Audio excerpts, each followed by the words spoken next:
ವೀಕ್ಷಕರೇ, GBA ward war ವಿಶೇಷ ಕಾರ್ಯಕ್ರಮಕ್ಕೆ ಸ್ವಾಗತ. ಮುಂದಿನ ವಿಧಾನಸಭಾ ಕ್ಷೇತ್ರ ಯಲಹಂಕ ವಿಧಾನಸಭಾ ಕ್ಷೇತ್ರ ಸಾಕಷ್ಟು ಕುತೂಹಲ ಇರುವಂತಹ ಹಾಗೇನೆ ಹೈ ವೋಲ್ಟೇಜ್ ವಿಧಾನಸಭಾ ಕ್ಷೇತ್ರ.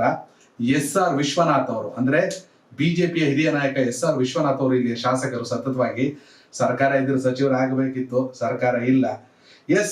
ಯಲಹಂಕ ವಿಧಾನಸಭಾ ಕ್ಷೇತ್ರದ GBA ವಾರ್ಡ್ ಲೆಕ್ಕಾಚಾರ ನೋಡೋದಾದ್ರೆ BBMP ಅವಧಿ ಇದ್ದಾಗ ಇಲ್ಲಿ 4 ವಾರ್ಡ್ಗಳಿತ್ತು. BBMP ಇದ್ದಾಗ ಇದೀಗ GBA ವ್ಯಾಪ್ತಿಯಲ್ಲಿ ಒಟ್ಟು 7 ವಾರ್ಡ್ಗಳು ಬರುತ್ತೆ. 2010 ಮತ್ತು 2015 ಚುನಾವಣೆ ವೇಳೆಗೆ ಕೂಡ ಆ ಎರಡೂ ಟೈಮಲ್ಲಿ ಕೂಡ ಅಂದ್ರೆ BBMP ಚುನಾವಣೆ ಆದಾಗ SR ವಿಶ್ವನಾಥ್ ಅವರೇ ಶಾಸಕರಾಗಿದ್ರು. 2015 BBMP ಚುನಾವಣೆ ನೋಡೋದಾದ್ರೆ ಬಿಜೆಪಿ ಅಂದ್ರೆ ಆಗ BBMP ಅವಧಿಯಲ್ಲಿ ಇದ್ದಂತ 4 ವಾರ್ಡ್ಗಳಲ್ಲಿ ಬಿಜೆಪಿ 3 ಗೆದ್ದಿತ್ತು, ಕಾಂಗ್ರೆಸ್ 1 ಗೆದ್ದಿತ್ತು, JDS ಖಾತೆ ತೆರೆದಿರಲಿಲ್ಲ 2015ರಲ್ಲಿ. 2010 BBMP ಚುನಾವಣೆಯಲ್ಲಿ ಕೂಡ JDS ಖಾತೆ ತೆರೆದಿರಲಿಲ್ಲ, ಆದ್ರೆ ಬಿಜೆಪಿ 4ಕ್ಕೆ 4 ವಾರ್ಡ್ಗಳನ್ನ ಗೆದ್ದಿತ್ತು.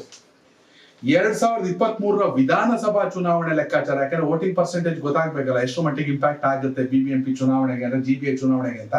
2023 ವಿಧಾನಸಭಾ ಚುನಾವಣೆಯಲ್ಲಿ SR ವಿಶ್ವನಾಥ್ ಬಿಜೆಪಿಯಿಂದ 51.50 ಮತವನ್ನು ಪಡ್ಕೊಂಡಿದ್ರು. ಕಾಂಗ್ರೆಸ್ ಇಂದ ಕೇಶವರಾಜಣ್ಣ 28.18% ಮತ. ಇನ್ನು ಮುನೇಗೌಡರು JDS ಇಂದ 16.19 ಮತವನ್ನು ಪಡ್ಕೊಂಡಿದ್ರು. ಮುನೇಗೌಡರು ಯಲಹಂಕ ಆಟದಿಂದ ಹಿಂದೆ ಸರಿದವ್ರೆ, ದಾಸರಳ್ಳಿಯಲ್ಲಿ ತಮ್ಮ ಅಸ್ತಿತ್ವನ ಕಂಡುಕೊಳ್ಳಕ್ಕೆ ಓಡಾಡ್ತಾವ್ರೆ.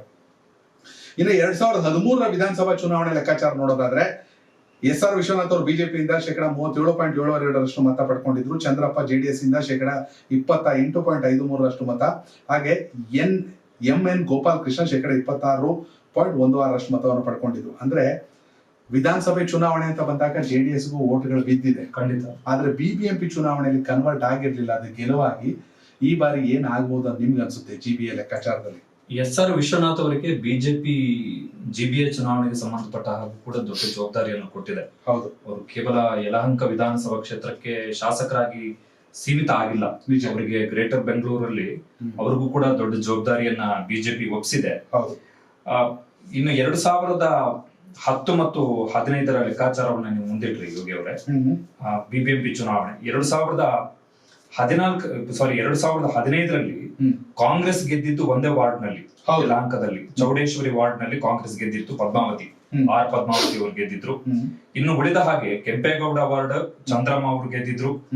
ಅಟ್ಟೂರು ವಾರ್ಡ್ ನಲ್ಲಿ ನೇತ್ರಾವತಿ ಪಲ್ಲವಿ ಅವರು ಗೆದ್ದಿದ್ರು. ಯಲಹಂಕ ಸ್ಯಾಟಲೈಟ್ ಟೌನ್ ವಾರ್ಡ್ ನಲ್ಲಿ ಸತೀಶ್ ಅವರು ಗೆದ್ದಿದ್ರು 2015ರಲ್ಲಿ. 2010ರಲ್ಲಿ ಈ 4 ವಾರ್ಡ್ಗಳನ್ನ ಬಿಜೆಪಿ ಗೆದ್ಕೊಂಡಿತ್ತು. ಇನ್ನು ನೀವು JDS ನ ಲೆಕ್ಕಾಚಾರಕ್ಕೆ ಬಂದ್ರಿ. JDS ಅಗೇನ್ ಹೇಗೆ ನಾವು ಈ ಹಿಂದೆ ಚಾಮರಾಜಪೇಟೆಯ ವಿಚಾರಕ್ಕೆ ಬಂದಂತ ಸಂದರ್ಭದಲ್ಲಿ JDS ನ ಬಗ್ಗೆ ಏನ್ ಅಭಿಪ್ರಾಯವನ್ನು ವ್ಯಕ್ತಪಡಿಸಿದ್ವಿ, ಅದೇ ಅಭಿಪ್ರಾಯವನ್ನ ನಾವು ಇಲ್ಲಿ ವ್ಯಕ್ತಪಡಿಸಬಹುದು. ಯಾಕಂತ ಹೇಳಿದ್ರೆ ಒಂದು ವಿಧಾನಸಭಾ ಕ್ಷೇತ್ರ ಬೆಂಗಳೂರಲ್ಲಿ ದಾಸರಹಳ್ಳಿಯಲ್ಲಿ JDS ಗೆದ್ದಿತ್ತು ಚುನಾವಣೆಯಲ್ಲಿ, ಆದ್ರೆ ಗೆಲ್ಲದೆ ಇದ್ರೂ ಕೂಡ ತನ್ನ ಮತ ಪ್ರಾಬಲ್ಯವನ್ನು ಉಳಿಸಿಕೊಂಡು ಬಂದಿರುವಂತಹ ಒಂದು ವಿಧಾನಸಭಾ ಕ್ಷೇತ್ರ ಅದು ಯಲಹಂಕ ವಿಧಾನಸಭಾ ಕ್ಷೇತ್ರ. ಈಗ ಫಾರ್ ಎಕ್ಸಾಂಪಲ್ ನೀವು ಅಂಕಿಅಂಶವನ್ನು ಇಟ್ರಿ, 2016ರಲ್ಲಿ JDS ಸೆಕೆಂಡ್ ಪ್ಲೇಸ್ ನಲ್ಲಿ ಇತ್ತು ಯಲಹಂಕ ವಿಧಾನಸಭಾ ಕ್ಷೇತ್ರದಲ್ಲಿ.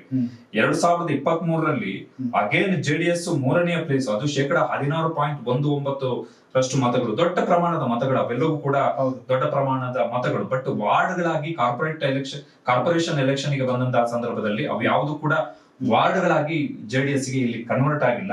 ನಿಜ.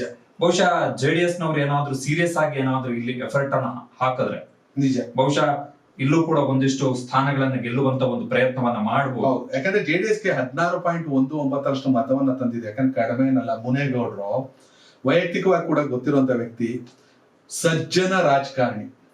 SR ವಿಶ್ವನಾಥ್ ಅಂತ ದೈತ್ಯನ ಮುಂದೆ, ಅವರ ಪ್ರಾಬಲ್ಯದ ಮುಂದೆ, ಯಾಕಂದ್ರೆ ಜನ, ಹಣ, ಎಲ್ಲ ಗುಣ ಎಲ್ಲ ಲೆಕ್ಕಾಚಾರದಲ್ಲಿ ನಡಿಬೇಕು, ತಂತ್ರ ಪ್ರತಿತಂತ್ರ ಕುತಂತ್ರ, ಆ ಮಟ್ಟಕ್ಕೆ ಮುನೇಗೌಡರು ಟೇಕ್ ಆಫ್ ಆಗಲಿಲ್ಲ. ಹಾಗಾಗಿ ವಾಟ್ ನೆಕ್ಸ್ಟ್ ಅಂದ್ರೆ ದಾಸರಳ್ಳಿ ಕಡೆ ಲೆಕ್ಕಾಚಾರ ಮಾಡ್ತಾವ್ರೆ. ಬಟ್ JDS ಎಲ್ಲ ಇದ್ದಾರೆ. ಹೀಗಾಗಿ JDS ಗೆ ಒಂದಷ್ಟು ಮತ ಯಲಹಂಕದಲ್ಲಿ ಬಂದಿತ್ತು ಅಂದ್ರೆ ಅದಕ್ಕೆ ಕಾರಣ ಮುನೇಗೌಡ್ರೆ. ನಾನು ನೀವು ಡೀಟೇಲ್ ಹೇಳ್ತಾ ಇದ್ದೀರಿ, ನಾನು ಇಲ್ಲಿ ಬರುವಂತ 10 ವಾರ್ಡ್ಗಳು ಯಾವ್ದು ಅಂತ ಹೇಳ್ಬಿಡ್ತೀನಿ. ಯಲಹಂಕದಲ್ಲಿ ರಾಜಾ ಕೆಂಪೇಗೌಡ ವಾರ್ಡು ಸಾಮಾನ್ಯ ಮಹಿಳೆಯರು ಮಾತ್ರ ಸ್ಪರ್ಧಿಸಬಹುದು. ಏರೋ ಸಿಟಿ ವಾರ್ಡು ಹಿಂದುಳಿದ ವರ್ಗ B, ಇದು ಮಹಿಳೆಯರು. ಚೌಡೇಶ್ವರಿ ವಾರ್ಡು ಹಿಂದುಳಿದ ವರ್ಗ A ಮಹಿಳೆ. ನ್ಯಾಯಾಂಗ ಬಡಾವಣೆ ಪರಿಶಿಷ್ಟ ಜಾತಿ ಮಹಿಳೆ. ಯಲಹಂಕ ಸ್ಯಾಟಲೈಟ್ ಟೌನ್ ಹಿಂದುಳಿದ ವರ್ಗ A, ದೊಡ್ಡ ಬೆಟ್ಟದಹಳ್ಳಿ ಪರಿಶಿಷ್ಟ ಪಂಗಡ. ಹಾಗೆ ಅಟ್ಟೂರು ಹಿಂದುಳಿದ ವರ್ಗ ಎ ಮಹಿಳೆಯರು ಸ್ಪರ್ಧಿಸಬಹುದು. ಸೊ ಈ ಬಾರಿಯ GB election very important concept ಏನು ಅಂತ ಹೇಳಿದ್ರೆ, ವಾರ್ಡ್ಗಳು ಹೆಚ್ಚಳ ಆಗಿರೋದ್ರಿಂದಾಗಿ, ಪಾಲಿಕೆ 5 ಆಗಿರೋದ್ರಿಂದಾಗಿ, ಜೊತೆಗೆ ಪ್ರತಿ ವಾರ್ಡ್ ಅನ್ನ ಹೊಸದಾಗಿ ಕ್ಷೇತ್ರ ವಿಂಗಡಣೆ ಮಾಡಿರುವ ಕಾರಣಕ್ಕೋಸ್ಕರ ಏನ್ ಬೇಕಾದ್ರೂ ಆಗ್ಬೋದು. ಹೌದು, ಇದು ನಾವು ಕೊಡ್ತಿರುವಂತ ಲೆಕ್ಕ 2015 ಮತ್ತು 2010 ಲೆಕ್ಕಾಚಾರ. ನಿಜ. ವಿಧಾನಸಭಾ ಚುನಾವಣೆಯ ಲೆಕ್ಕಾಚಾರವನ್ನು ಯಾಕೆ ಕೊಟ್ವಿ ಅಂತ ಹೇಳಿದ್ರೆ, ಆ ಅವಧಿಯಲ್ಲಿ 2010 ಮತ್ತು 2015 ಬಿಬಿಎಂಪಿಗೆ ಎಲೆಕ್ಷನ್ ನಡೆದಂತಹ ಸಂದರ್ಭದಲ್ಲಿ ಆ ಕ್ಷೇತ್ರದಲ್ಲಿ ಯಾರು ಶಾಸಕರಿದ್ರು ಅಂತ ಹೇಳಿ, 2010 ಬಿಬಿಎಂಪಿಗೆ ಎಲೆಕ್ಷನ್ ಆದಂತಹ ಸಂದರ್ಭದಲ್ಲಿ ಬಿಜೆಪಿ ರಾಜ್ಯದಲ್ಲಿ ಅಧಿಕಾರದಲ್ಲಿತ್ತು. 2015 ಬಿಬಿಎಂಪಿ ಎಲೆಕ್ಷನ್ ಆದಂತಹ ಸಂದರ್ಭದಲ್ಲಿ ರಾಜ್ಯದಲ್ಲಿ ಕಾಂಗ್ರೆಸ್ ಅಧಿಕಾರದಲ್ಲಿತ್ತು. ಹೌದು. ಸೊ ಇವೆಲ್ಲವೂ ಕೂಡ ಮ್ಯಾಟರ್ ಆಗ್ತದೆ. ಯೋಗೀಶ್ ಅವರೇ, ನಿಮ್ಗೆ ಗೊತ್ತೇ ಇದೆ ಎಲೆಕ್ಷನ್ ಅಂದ ಮೇಲೆ. ನಿಜ. ಸೊ ವಾರ್ಡ್ ಜಾಸ್ತಿ ಆಗಿರೋದ್ರಿಂದ 3 ವಾರ್ಡ್ ಪ್ಲಸ್ ಆಗಿದೆ, ಇಲ್ಲಿ 4 ಇದ್ದಿದ್ದು 7 ಆಗಿರೋದ್ರಿಂದಾಗಿ, ಮತ್ತೆ ಜಿಯೋಗ್ರಫಿಕಲಿ ಒಂದಿಷ್ಟು ಚೇಂಜಸ್ ಕೂಡ ಆಗಿರೋದ್ರಿಂದಾಗಿ, ನೀವು ಹೇಳೋದಾಗಿ ದೊಡ್ಡ ಫೈಟ್ ಈ ಯಲಹಂಕ ವಿಧಾನಸಭಾ ಕ್ಷೇತ್ರದಲ್ಲಿ ಈ ಬಾರಿ ಕಾದು ನೋಡಬಹುದು. ನೀವು ಆರಂಭದಲ್ಲಿ ಹೇಳಿದ್ರೆ SR ವಿಶ್ವನಾಥ್ ಅವರು ಈಗ ಸರ್ಕಾರ ಇದ್ದಿದ್ರೆ ಸಚಿವರಾಗ್ಲೇಬೇಕಿದ್ದಂತ ಒಬ್ಬ ಪ್ರಮುಖ ಕ್ಯಾಂಡಿಡೇಟ್. ನಿಜ.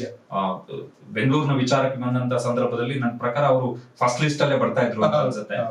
ಸೊ ಅವರಿಗೆ 2028 ವಿಧಾನಸಭಾ ಚುನಾವಣೆಯ ಸಂದರ್ಭದಲ್ಲೂ ಕೂಡ ಈ 2015 ಮತ್ತು 2010 ಏನು ಬಿಜೆಪಿ ಇಲ್ಲಿ ಸಾಧನೆಯನ್ನ ಮಾಡ್ತು, ಆ ಸಾಧನೆಯನ್ನ ಉಳಿಸ್ಕೊಂಡು ಹೋಗ್ಬೇಕಾದಂತ ಒಂದು ಸವಾಲಿದೆ. ಉಳಿಸ್ಕೊಂಡು ಹೋಗ್ತಾರೆ. ನನ್ನ ಪ್ರಕಾರ ಈ ಬಾರಿ GBA ಚುನಾವಣೆಯಲ್ಲಿ ಯಲಹಂಕ ವಿಧಾನಸಭಾ ಕ್ಷೇತ್ರದ ವ್ಯಾಪ್ತಿಯಲ್ಲಿ ಬರುವಂತಹ 10 ವಾರ್ಡ್ಗಳಲ್ಲಿ ಬಿಜೆಪಿ ಡಾಮಿನೇಟ್ ಮಾಡುತ್ತೆ. ಯಾಕಂದ್ರೆ JDS ಕೂಡ ಜೊತೆಯಲ್ಲಿ ಸಾಗಿದ್ರೆ ಸೀಟ್ ಹಂಚಿಕೆ ಮತ್ತೊಂದು ವ್ಯತ್ಯಾಸಗಳಾಗಬಹುದು. ಬಟ್ ಮೈತ್ರಿ ಕಾಂಗ್ರೆಸ್ಗಿಂತ ಸ್ವಲ್ಪ ಮುನ್ನಡೆಯನ್ನು ಸಾಧಿಸುತ್ತೆ ಅನ್ನೋದು ನಮ್ಮ ಅಭಿಪ್ರಾಯ. ನೀವು ಕೂಡ ಕಾಮೆಂಟ್ ಮೂಲಕ ತಿಳಿಸಿ, GBA ಚುನಾವಣೆಯಲ್ಲಿ ಯಲಹಂಕದಲ್ಲಿ ಯಾವ ಪಾರ್ಟಿ ಪ್ರಾಬಲ್ಯವನ್ನ ಸಾಧಿಸಬಹುದು. ಕನೆಕ್ಟ್ ಕರ್ನಾಟಕ, ಇದು ನಿಮ್ಮ ನೆಟ್ವರ್ಕ್.